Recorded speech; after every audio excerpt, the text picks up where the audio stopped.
మోకాలు నడుము భుజం నొప్పులకు పీఆర్పీ పద్ధతిలో చికిత్స చేయబడను. వేద pain clinic near metro station JNTU. Contact 8186959697.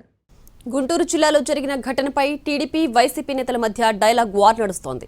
Galla Madhavi Ambati రాంబాబుపై మాటల యుద్ధం నడుస్తోంది.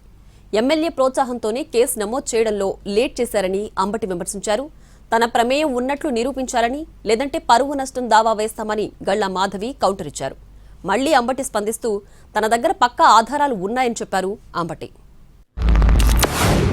అదే వచ్చుంటే 15వ తారీఖు ఘర్షణ అంతా జరుగుతుందన్న సంగతి మీకు తెలుసున్నప్పుడు ఎప్పుడో 2 రోజుల తర్వాత మీరు పరామర్శకు ఎందుకు వెళ్ళారు? నేనే అంత చేయించాను అనడానికి ఏ రుజువు పెట్టుకొని మీరు మాట్లాడుతున్నారో నాకు ఇప్పుడు మీరు నిరూపించాల్సిందిగా నేను కోరుతున్నాను.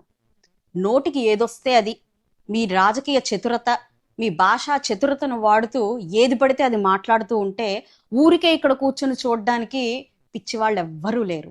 అది మీరు గుర్తుపెట్టుకోవాలి. వీడిని పరువు నష్టందావా? నేను మళ్ళా చాలా స్పష్టంగా ఆరోపణ చేస్తున్నా.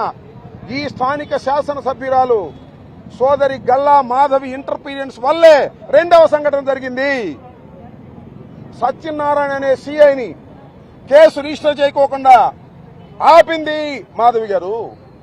ఎందుకంటే అది మా తెలుగుదేశం. ఆపట్టే రెండో సంఘటన జరిగింది. రెండో సంఘటన కూడా పూర్తి చేయాలని, 4 గోడల మధ్యనే నలిపేయాలని, బయటికి రాకూడదని చేశారు. దాన్ని కూడా నలిపేయడానికి ప్రయత్నం చేసింది మా సోదరి గల్లా మాధవి గారు.